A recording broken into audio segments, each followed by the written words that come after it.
trying to be in control really does cause that resistance. We awfulize the future, we awfulize the past, but being in the moment, for the most part, everything is okay. Control, to my mind, is another word for like seeking or trying.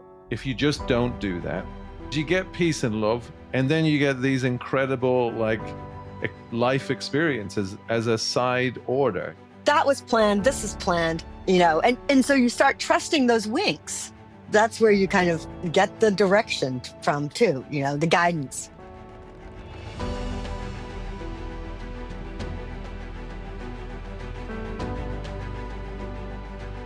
Welcome back to Live Into Your Brilliance, the place where we dive deep and go exploring for the insights and the experiments that bring us back to the truth of who we are and allow us to live lives that we love right now. Today is a cool day. We've got an amazing guest with us, and we know this because we got to spend time in her company in New Hampshire on our Live Into Your Brilliance Founders Gathering recently. So we are just chuffed that this opportunity has presented itself so soon. I'm joined as well by Billows, and Billows, you will perform the introduction to Penny and tell everybody about her before we dive in. But good to see you, brother, and Penny, good to see you too. Great to see both of you. Yeah, thanks, Al and Penny. So wonderful to have you here, and I'm delighted to speak you into the room. This is somebody who was the Chief Creative Officer at Ask Jeeves. For those of you who can remember the Ask Jeeves logo, way back when, Penny was the person who designed the Ask Jeeves logo, and a little homage to P.G. Wodehouse, I think, Penny. Exactly. She is also the owner and founder of Bittersweet, the chocolate cafes. There were 5 of them in total. She's done all sorts of things in retail, marketing, and branding before launching into this latest venture with Eagle. And trying to change the world for good, and ensuring that there are pads that are as ubiquitous as loo paper in every cubicle everywhere in the world, so that women, when they have an unexpected period and life becomes interrupted, they can keep rolling. So, Penny, it is wonderful to have you on the show, and also a massive thanks, because right now you are down in Manhattan and you're about to go on stage and deliver a presentation. And cunningly, to distract you from all of that, you've decided to join us in the studio. So thank you so much, and it's wonderful to have you here. Well, thank you both for the distraction, honestly. And what an amazing introduction. Well, thank you. So Penny, the way we traditionally sort of start these episodes is to invite our guests to reflect on, the journey they've been on. And you've had such a wonderful, colorful, creative life. And you've seen a lot, and you've experienced a lot. And we know some of the stories that you told us in New Hampshire about the trials and tribulations of family, of business, of just negotiating life, really, as souls that are ultimately trying to exit this mortal coil in better condition than we arrived. What is the one thing that you've seen that you wish, or learnt, that you wish you could whisper into the ear of everybody who would listen? So that's a great question. And I think the answer for me is that we have the illusion that we are in control, but we're not. But it is that the act of trying to control things that causes resistance in us. And it prevents us from actually being guided in the way that we could potentially be guided. And the more I kind of have thought about that. I mean, and you all have talked about the perfect unfolding, like with Christy. And I think that's kind of, we're all living in that perfect unfolding, that divine timing.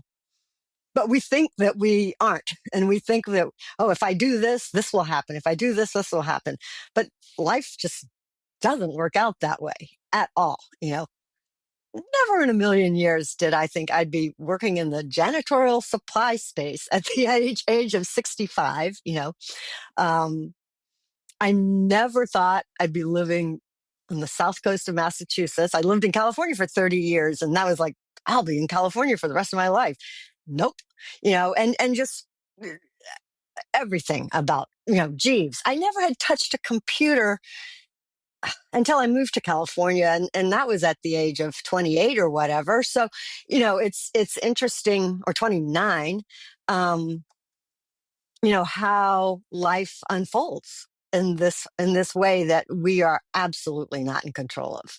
But but that is the but trying to be in control really does cause that resistance in us, I think, that prevents us from connecting. And the ways that we try to control things, we stay busy, we work, work, work, work, work, we have all these screens, we have our phones, we TV, alcohol, whatever, fear, anxiety. But those are all those things that are kind of blocking us. You blocking us from what, Penny? Like you said there, what is it? What's it keeping us away from?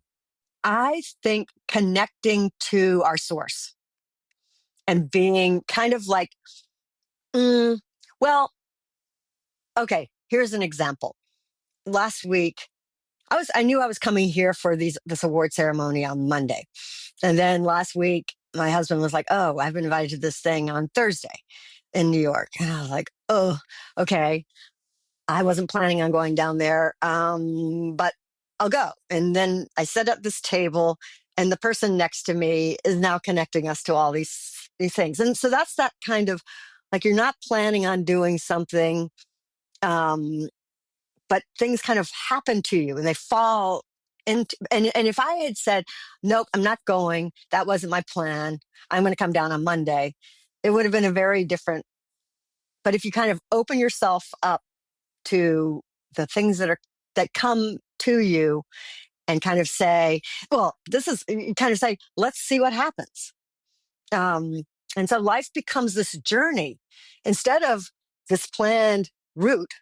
It's like, let's see what happens. Let's see what happens. What happens with this encounter? What happens with this encounter?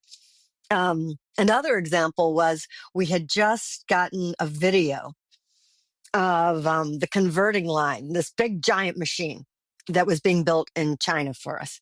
I didn't know what it was called, and went to like the one restaurant in the area that we live in, with a person that I had known for 40 years, but didn't really know him that well.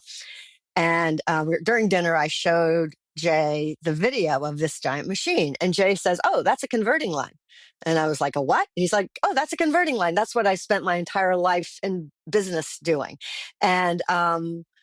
And then the next day I called him and I said, hey, Jay, do you want to be our COO? Because he said, let me help you in any way I can. I mean, I live in the most sparsely populated area in Massachusetts. And there's, when we decided, and it was that day that I'd gotten that video. And, I just happened to show it to him because I kind of didn't have anything to talk to him about. And, so those kinds of things are happening all the time. And you can either resist them and be like, I've already got a plan, or you kind of open yourself up to them and say, okay, let's see where this goes. I love that. But I think when, people hear that, and the listener hears that, it, like, learning to have that level of faith is scary. Mm-hmm.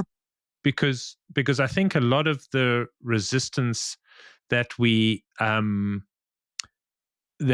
generate, or that pops up even sort of our subconscious or in our biases towards protecting ourselves, we've become very comfortable with the narratives around that resistance, and so we're like, well, I'm not going to go down to New York because I'm a busy human being and I'm the CEO of this fragile startup, and I've got to dedicate my time to operations and doing what needs to be done, and then to observe that narrative and to let that go, and then say, well, yes, amidst all of this busyness and this urgency, I can be open to going down, and then have somebody that you sit down next to suddenly accelerates you forward faster than you could have done if you'd sort of supposedly been doing the real work. And I'm curious about your take on that, because how did you learn to have more faith in that natural unfolding versus subscribing to Radio Penny in your head, which might have given you every excuse not to go down to New York or what have you? When I was 12, I got an eating disorder. I had anorexia, and that was pretty early on, 1972. Nobody knew what it was. And my father was a doctor. And so they, tried drugs, therapy, blah, blah, blah. And after 2 years, I turned to my father. I said, I hate this disease. I don't know how to get rid of it. It won't go away no matter what. And so they checked me into a place called Peachford in the adolescent ward. And I was there with drug addicts and a guy who had killed his dad, and, all these, people who had lots of runaways, and kind of people that I had deemed scary. They never mentioned the eating disorder. They never, none of that. It was all about what we felt, what our emotions were. And what was clear across the board with everybody there is that nobody really understood what their emotions were and how powerful their emotions were and how to describe them, and what was actually happening to them. And so that was an amazing gift too. And so just as I started to, as I became aware of what I was feeling and how it was determining behavior, everything got better. And so then when I got back, as a freshman in high school, I had to go into high school freshman year. Everybody knew where I'd been. And that was awful. But I could also look at all my friends or acquaintances and be like, oh, they're acting out because of blah, blah, blah. It was an interesting insight into human behavior. And I think then I started, I found, like, I got a potter's wheel, and I found that art was something that I did. If I started getting stressed out or whatever, I would turn to art, and and there was this almost meditative state that would start to happen through that. And this sense that there was more to the world than we saw, and that being at Peachford was this amazing gift. So I started reading Thomas Merton, who was a Franciscan monk, but he was the first one in the 60s that was starting to say, like, this whole Christianity thing is leaving out the whole Eastern side of all religion, which is the contemplation piece of it all. And I just started getting fascinated by that. So, and I think started sensing that, there was a bigger world out there a bigger universe out there than we were aware of. And then of course, life gets busy, and you're a teenager, you go to college, and all that stuff kind of falls into the background. But it kept kind of reminding me of that as I went through life. I think the next time it kind of popped up, I was in graduate school in New York and lived right down the street from Riverside Church, which was this amazing church that the Rockefellers had built. And there was this minister there, William Sloane Coffin. And he had been the minister at Yale during Vietnam War. The board had, you know, fired him, and then he'd gone to Riverside Church, and he was just the most incredible. He had been in the CIA. He spoke fluent Russian. He was a concert pianist. He, I think had gone to Harvard, but had this crazy Boston accent.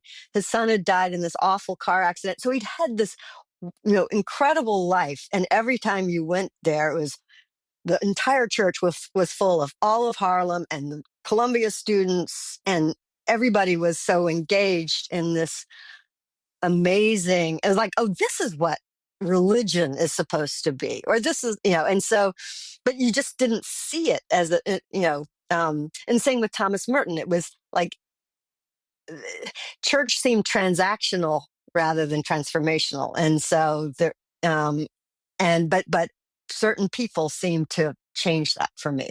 And again, then I forgot it all.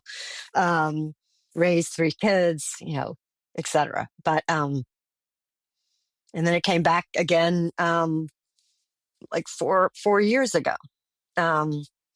And so 4 or 5 years ago. Well, I mean, you put me on, or put both of us onto Richard Rohr, which I have thoroughly enjoyed, and I sort of see Richard Rohr as a sort of extension of Thomas Merton's kind of thinking. And then I recently, and I haven't finished it yet, I've got a couple of hours of listening to go, but Megan Waterson's Mary Magdalene Revealed. I mean, that is blowing my mind, particularly as a male, like this concept of Mary Magdalene as the apostle of the apostles. Right. And as this woman who was essentially written out of the Bible in the 4th century, and 2 millennia later is sort of being incorporated into the New Testament, and everything that means. But whether you're a Christian or not, but an observer of spiritualism and the mystics, and religious philosophy, and you can't but help think that the timing for this couldn't be better, where as humanity we have to learn to blend the ego and the self in a different way for the greater good of us all. Like we have to find our way home, because if we don't, we're gonna blow up the planet. Exactly. We're doing a pretty good job. a pretty good job right now. But there's this calls for a higher level of consciousness and awareness. And Al and I, after the New Hampshire gathering, we were like, holy smokes, like having Penny in the room was just freaking awesome, because that is a woman who is so awake. And I've never seen you without a smile. I mean, I'm sure you don't smile. And some of the stories you've told me, you've had reason not to smile, but you ship with a light and a brightness which is very infectious. And it seems like there have been tickles along your life that have always brought you back to this curiosity around why we are here. Mm-hmm. And you certainly seem to be somebody who's living the ideal that you're going to return your soul in way better condition than you received it. That's what I see. Well, I mean, I think that the Mary Magdalene piece is so fascinating, and again, one of those weird things. I was at the Omega Institute in upstate New York, which is this center for holistic study. That I was just there because my daughter was working there, and I went and sat down at a table, and all these people started gathering. I was sitting at the same table, and I realized I was sitting in the middle of a specified table, and I said, "Oh, who are you all?" And they said, "We're the Mary Magdalene healers." And I was like, who? And I thought to myself, what the hell? I mean, wasn't Mary Magdalene a prostitute?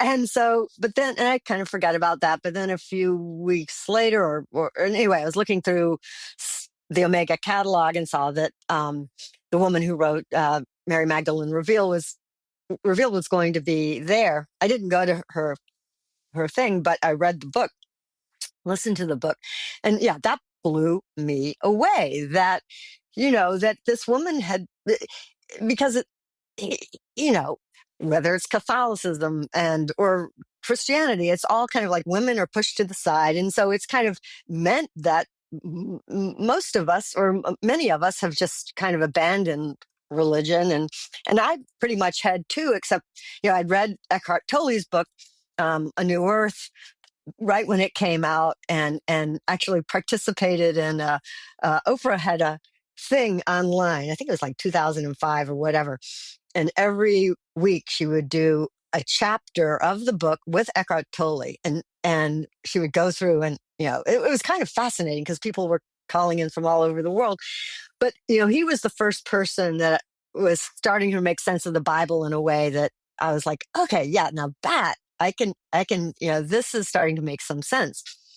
And then reading Mary Magdalene Revealed and realizing that the apostles were just jealous of her, and and they were like, yeah, and Peter, who started the Catholic Church, was like, yep, no women, because Mary kind of, was the one that she stole the show. She stole the show. And I was like, oh my God. I mean, as humans, our egos can't, even as apostles, aren't going to get out of the way. And so it's like, okay, so this is fascinating. And her whole message, or part of her message, is that the second coming isn't about Jesus coming back here, but it's about us evolving. It's about us transforming ourselves. And as you said, Delos, the whole thing of us gaining more and more awareness or maybe not gaining more awareness, but coming into greater contact with a higher power is that transformation. And that's the Richard Rohr that which we discussed in New Hampshire, his whole thing of order, disorder, reorder, and the reordering, I think, is that transformation. We start our life, we go to school, we build our families, we build our jobs, we do all of that stuff. Something generally, oftentimes, and maybe this happens over and over again, brings us down, and then we become a little bit more enlightened as we crawl back out of whatever it was that brought us down, and come to a greater sense of the world and why we're here, and that sort of thing. Yeah, and I mean, you mentioned age there. I mean, I think as a 50-year-old male, I'm definitely seeing that it's I can see how the first part of my life was about the accumulation of what I thought was important. This next phase of my life is about the letting go of what I thought was important for what actually is important. Exactly. And it's not, I think, Raw's message is a cool one. Like, it's okay. You have to do that. You have to get it wrong to get it right. Yeah, well, exactly. And he even talks about, he's like, for 32 years, you didn't hear anything about Jesus because he was just going to school. He was learning to be a carpenter. That was all stuff he had to do, and then it was just the very last bit of his life where he actually did anything, that was written about. I have a question, Penny. Actually, it's for both of you. So it's like, and I'm purposefully, to a degree, playing the skeptic or the challenger, just because what's popping up in my head is that the idea of control. So, is control an illusion, or is it a false promise? And what I mean by that is, is the illusion that by controlling you can have, that's how you get what you want? Or is it by letting go that you actually really open yourself up to getting what you truly want, even though you might not know what it is? Because it seems to me that you, let's say in this story that you told about this week, you could have said no. And we often do say no. We often do turn our backs on the universe. And like there's many people who will say, whether it's whatever it might be, and go, no, like I'm not going to do that. Or and therefore they don't, let's say, get to experience some of those serendipitous moments that you go, wow, like I could never have known this.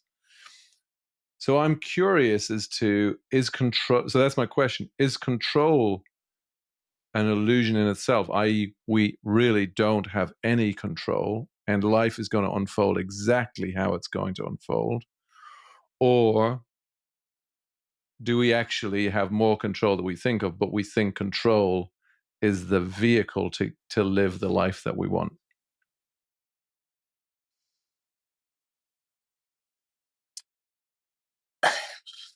It's an interesting question, and I honestly don't know the answer. I mean, um, I do think the whole Michael Singer, surrendering piece is kind of the goal for me. And so,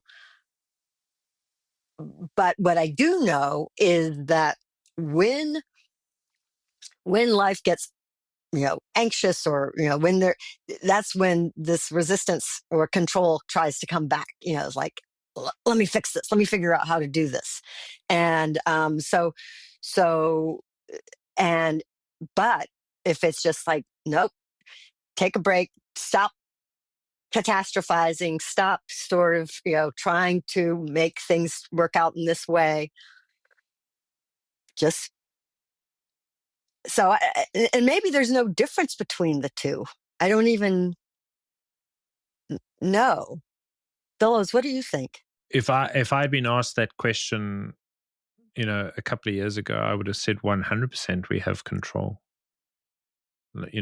We have free will, and we get to choose which course we go down, and most of the time we do that consciously. But the more I've fallen into observing that process, and to your point, Penny, about the acceleration of, let's just call them moments of delight, like even in hardship, like you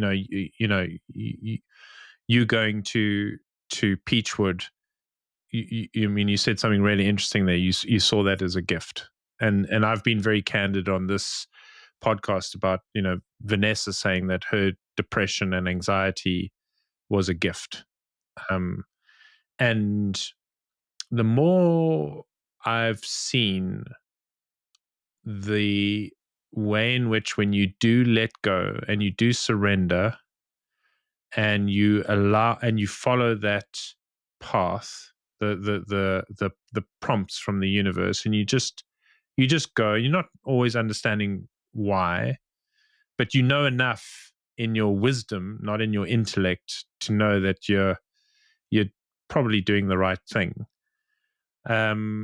The more I believe that you don't have any control.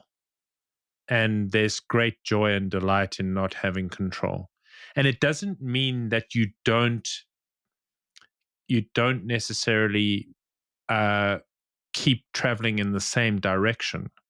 So let's take Eagle as an example. Like, and I think it's no mystery, given what we talked about in Mary Magdalene and all of that you are spearheading a innovative company in the feminine hygiene space. But we'll get to that in a second. But like, you take Eagle as the compass is pointing in a direction for you right now. And you're doggedly marching towards that. And you've got investors and you've got stakeholders and you've got all that pressure and all that nonsense. But you're on a mission.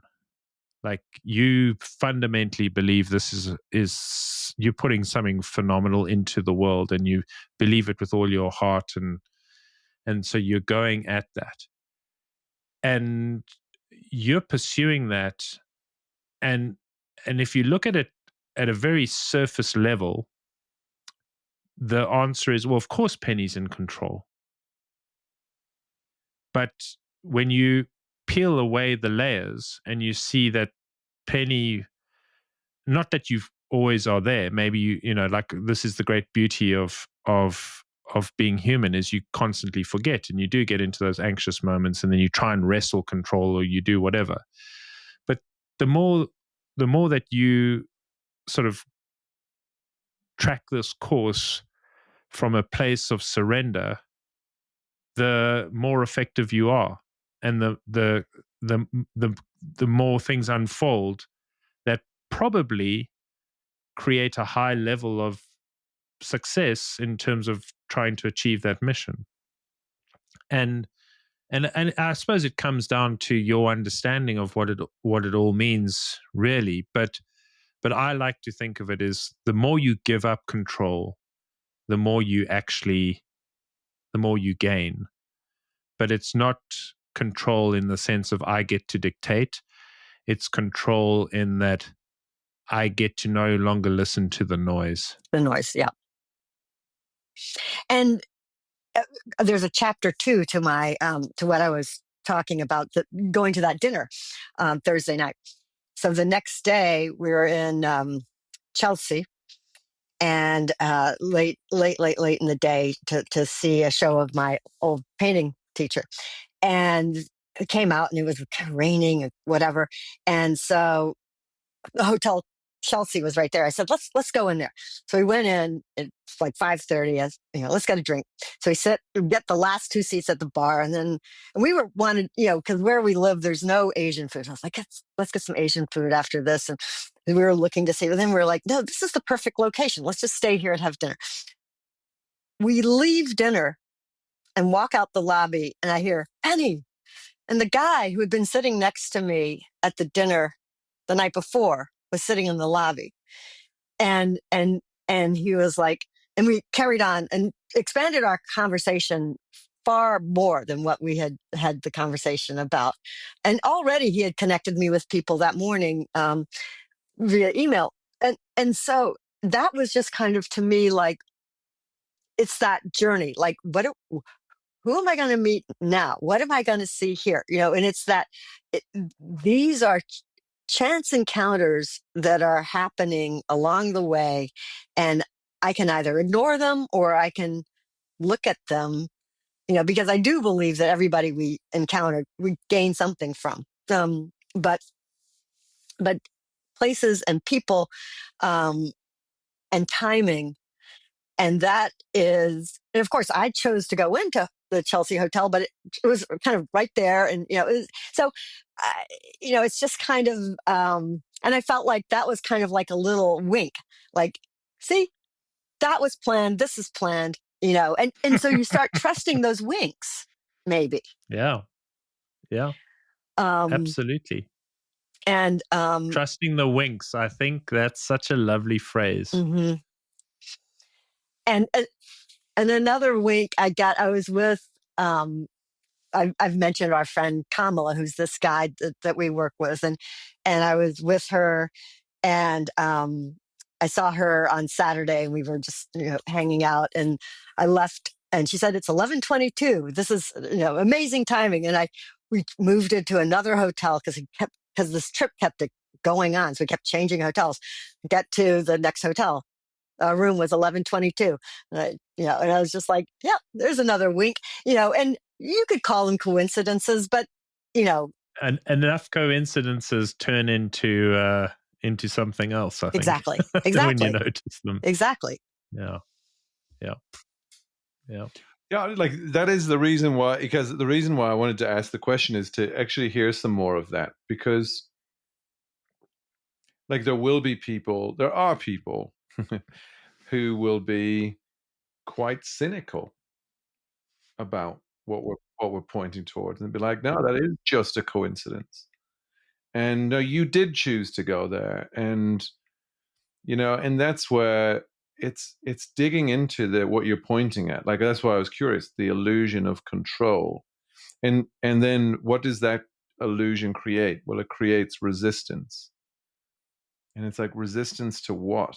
And I guess I'm coming back to thinking, like, if someone's listening to this podcast, what's the kind of universal thing that, and we've had people on before. I was thinking of Garrett Kramer, who we had on Billows a few months back. And he was like, if you break it down, and maybe I'll ask you the question, Penny, like, if someone said, you break it right back down to like its core, what would you say everyone is looking for? Or what do you want out of life? Like, if you were to go, if I break it all the way down, what would be one or two words that you'd say, well, ultimately, this is what I want out of life? Does anything come to mind? I think that a certain level of peace is that um, contentment maybe is the wrong word, but peace is that thing. And I think that's where the art, when I was a teenager, and that's why having a potter's wheel and doing the art was that way in which I was like just being in the moment, and having that connection to the moment. And um and then and then you just start. I don't know. I mean, I do meditate every day, just as a way of reminding myself of all of these things, because I know the day is going to get kind of crazy, and it's just doing that practice of being in the moment. And I know it's so trivial, but or trite. That everything is okay. Everything is okay, and we awfulize life. We awfulize the future. We awfulize the past. But being in the moment, for the most part, everything is okay. And and then you and then I don't know. There's just this whole oneness of everything, and it's just like seeing. You know, we're all created out of the same material. The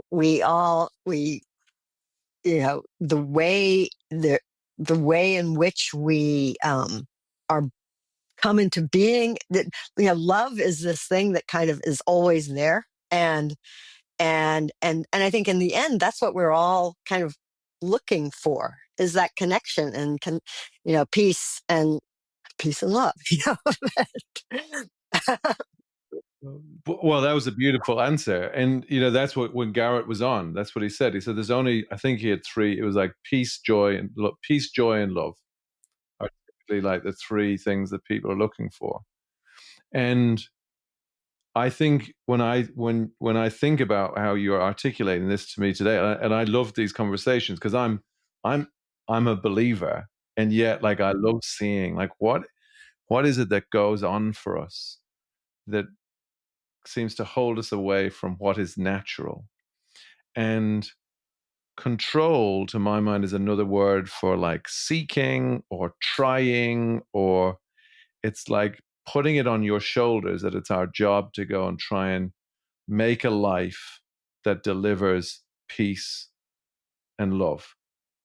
And I wonder if, like, but the opportunity that I hear, and then you're an example of living it, is, oh yeah, but if you just don't do that, Right. you get the peace and love.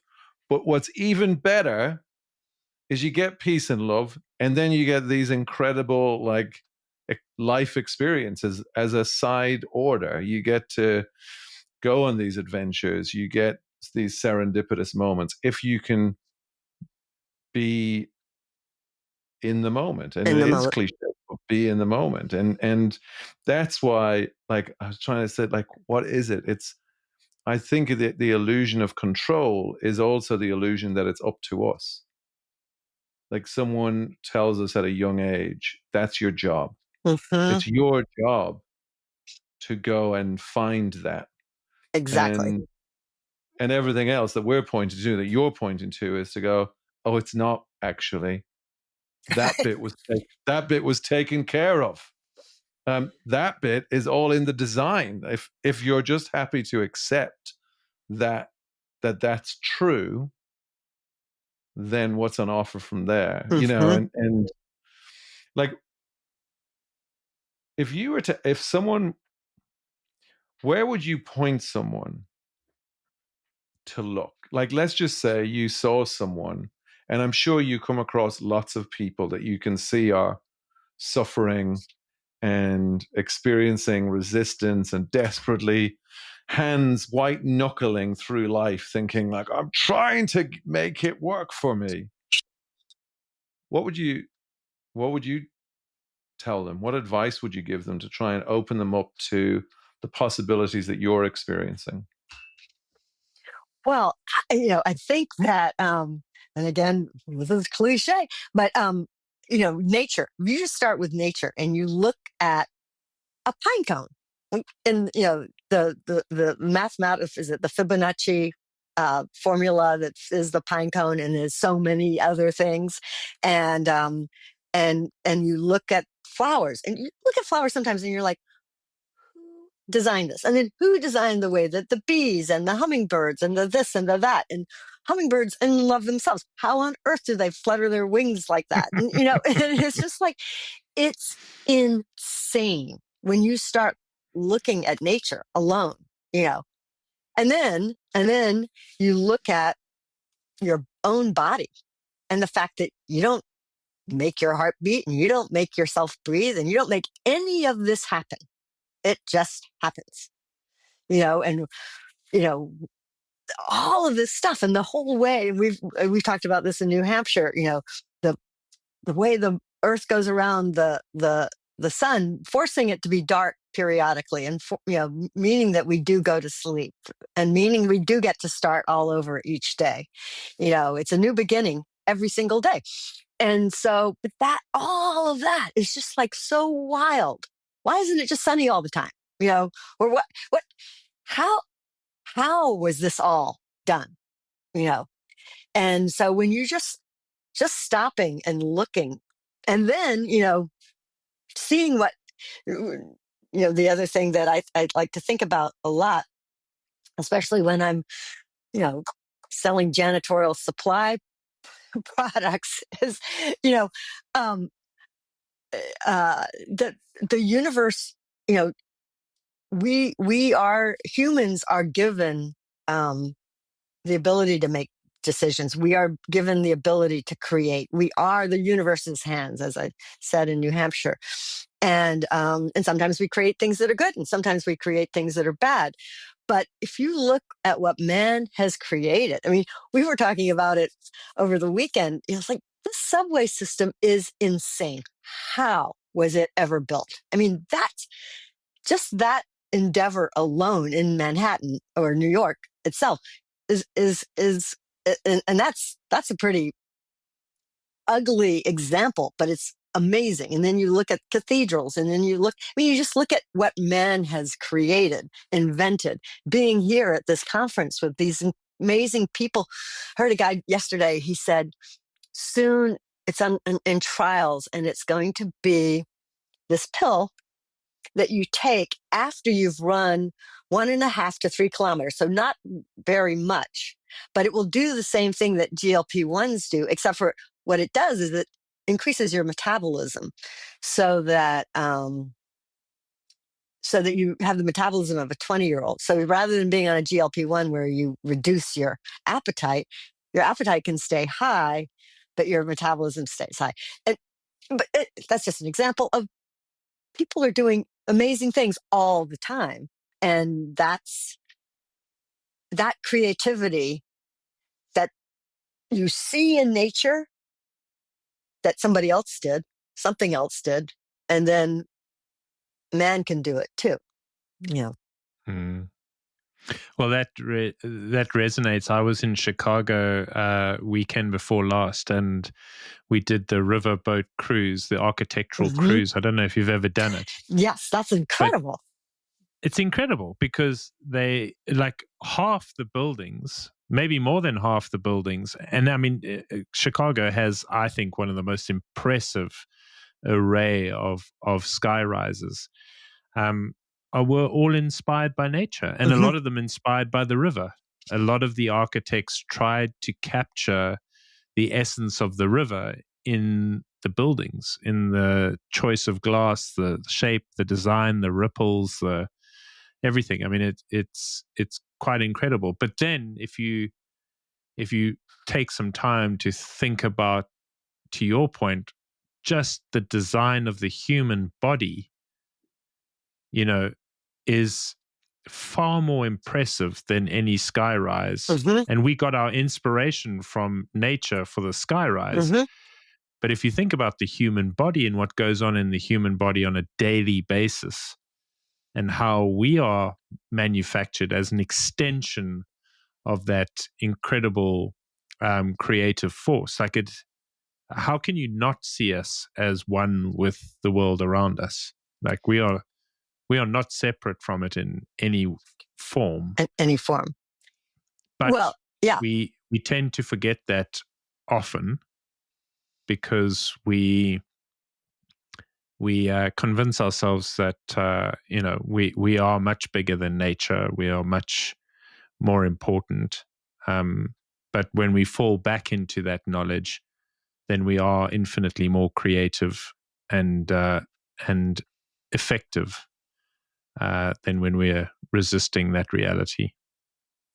absolutely. And speaking about the architects, I mean, when you look at some of the most amazing music or art that has or writing that's ever been done, the artist will usually say, I don't remember creating this, or this came to me all at once, or, and it's like a download.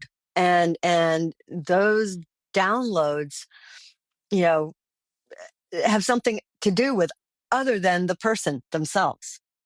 Um, they're the channel, and that, I think if you talk to most musicians, they will say that happened. I'm a painter when I paint, but I look back at the paintings that I've done over the years, and I'm like, I have and oftentimes the painting will be telling me something, and I look at it later on and I'm like, oh, that's what that was about. But I don't know in the process of doing it. Penny, what do you put that down to? So again, like I'm just curious to how you might.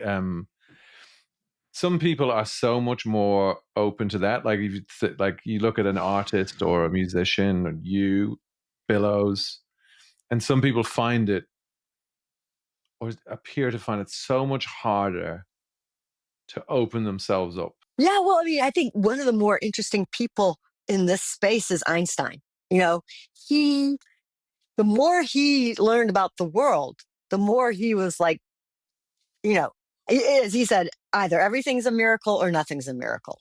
And I believe he believed everything was a miracle, you know?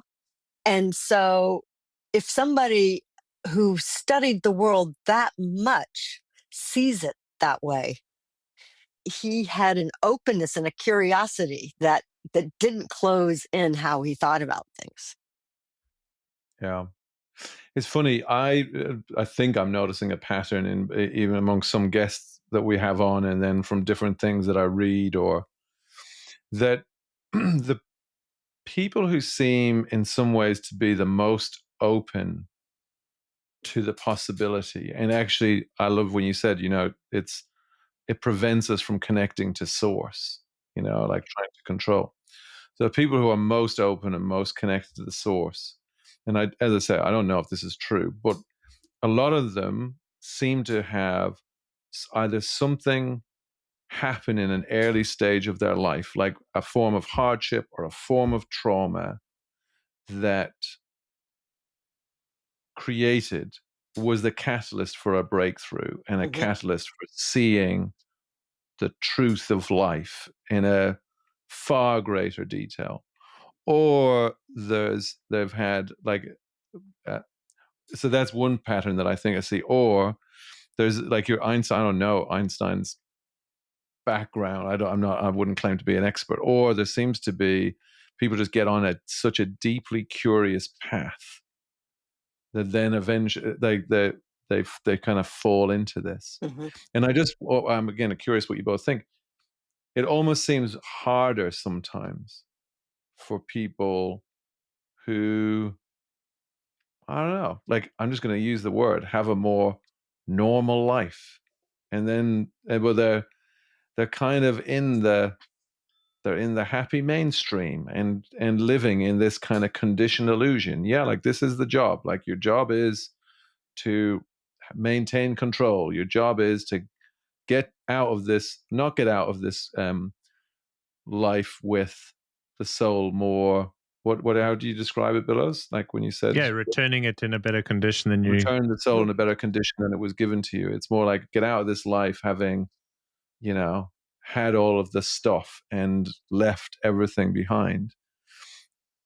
Do you both, I'm curious if you both see, like, do you think it's almost harder for people to be able to let go and see through the illusion when they've not had a slap in the face to kind of just make them see it so clearly, or they haven't spent the time really going deep into it, like, and actually saying, I want to know more about what's on offer?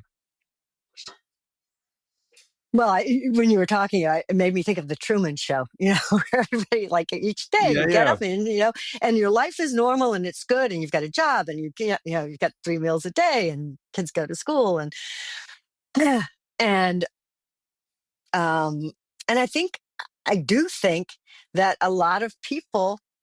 Well, I actually believe we come back many times, and so we probably evolve in that. So it's like, well, you got stuck at level 3. You never. So okay, let's end this. Bring you back. Take 2.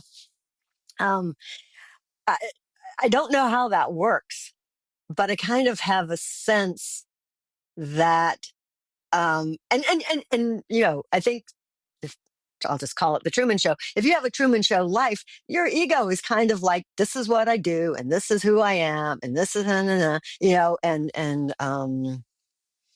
so, and it oftentimes, I think, does require either it's something that really challenges your sense of why you're here, um, or that deep curiosity. And I think the deep curiosity, what Einstein and others, they see the order in which the world is designed in, and they're like, whoa, that didn't happen by accident. Yeah, I love that. Like, I think I think I do. I'm more with you on I don't know how many goes round I've had. My hunch is I've probably had quite a few, and I'm a really slow learner. That's what I think is happening.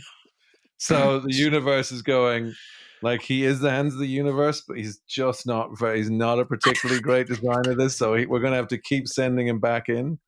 But I do, the more I think of it, the more that's what it looks like, is that, yeah.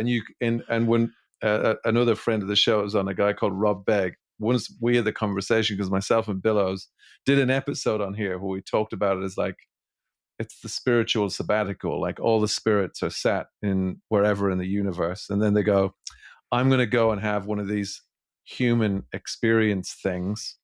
And it's like the only rules are that you will forget that you're a spiritual being. So you go, and the only time you find out is when you pop out again. And I said to Rob, oh, that was one of the episodes. And he went, oh, that's exactly how it works. And I went, what? And he went, no, that's exactly how it works. He said, but you only get out when you've really seen the truth. And then he said, and that's why sometimes you'll meet a really young child and they will be so wise. And he's like, they're probably on their 1,000th go round. And they're like, I'm almost there. So it really resonates with me. But then I do feel like I go, yeah, that must be what's happening. Either I'm just at the beginning or very slow learner. Not sure which. No, I think you're so right. And I heard all of your ayahuasca, tales and bufa tales, and I've done psychedelics as well, and I think that psychedelics do peel back the veil a little bit and make you Mm. go, oh yeah, there's this other whole level of living or existing that we kind of forget or we are separate from, and Mm. and uh and again, that's one of those things that's so easy to in your day to day to just forget about. But if you remember that, it's like, oh yeah, there's a whole other level of existence that gets masked from us in day to day life. Mm. For sure. And you had that message of um uh you we've told you this. I can't remember how you said it, but you haven't learned this. I mean, we keep Oh telling you yeah. the same thing over and over again, and you keep How forgetting. many times? How many times will we have to tell you this before Right. you'll accept? Yeah, Exactly. I am. Yeah. But that's true for all of us, though, I think, but I think each time you kind of move maybe a little bit further up, or Yeah. it's accessible a little bit sooner. Um, you know, and even during meditation, Richard Rohr's like, yeah, the first 10 minutes of meditation or contemplative prayer is what he calls it.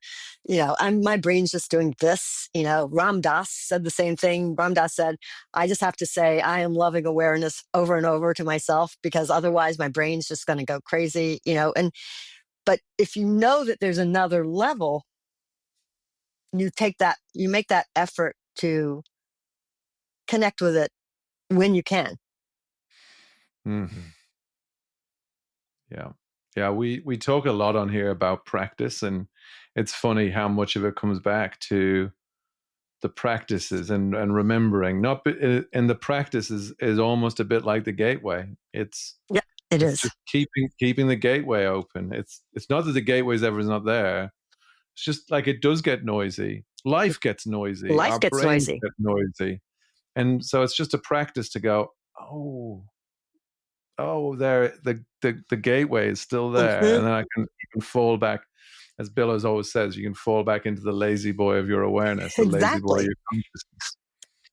Yeah, that's where you kind of get the direction from too. The guidance comes through that. Yeah, absolutely. Yeah. Well, Um, Penny, that's probably a great place for us to end because I'm watching the clock and you have to go and do your thing in a couple of minutes. And so I want to extend an invitation because we haven't even touched on egal and the amazing work you're doing there and what's fueling that and I think we're also just getting a glimpse at the remarkable soul that you are and the depth of your exploration and your insight. And so this is an invitation to come back and join us, number one.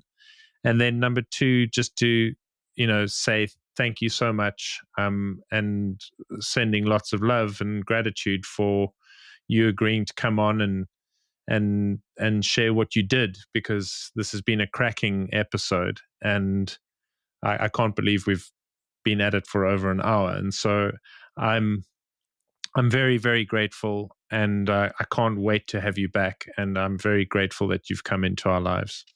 Well, I'm so grateful. Likewise, I mean, just the time in New Hampshire was just. I love you know, having these kinds of conversations, and you know, all of us hashing it out. It's such a rare opportunity, and so. Um, Thank you for that, and thank you for having me on. I'd love to come back anytime. Awesome. So, amazing. Well, Penny, thank you from my side. We're going to save the bumper sticker question then for when you come back, because then okay, we'll have 2 episodes, all right. and you got a bit of time then to put in the Uber bumper sticker. I have pulled a few of them out of this. Like I that Truman Show piece. I'm like, don't live a Truman Show life. That's what I'm Mhm, taking away from this. mhm. But Well, I think Well, I think Penny's bumper sticker, which is, I think, one of the best ones that I ever heard, was when you were on the couch in New Hampshire and you said, "We are the hands of the universe." I was like, holy shit. Like that just blew the top of my mind because I had never thought of it in that beautiful way. Yeah, it kind of keeps you going, keeps me going. So, Yeah. Well, thank you again. I can't wait to have you back. We can't wait to have you back. To our listeners and watchers, we hope you've enjoyed this as much as we have. And now you know why we're so excited to have Penny on with us. And you can imagine how much fun it was to have spent time with her for 3 days in New Hampshire. And look, as Penny's just said, you are the hands of the universe. And what if you could really trust in that, trust in the winks, and see where that will lead you? And until we're with you next week, as always, go forth and live into your brilliance.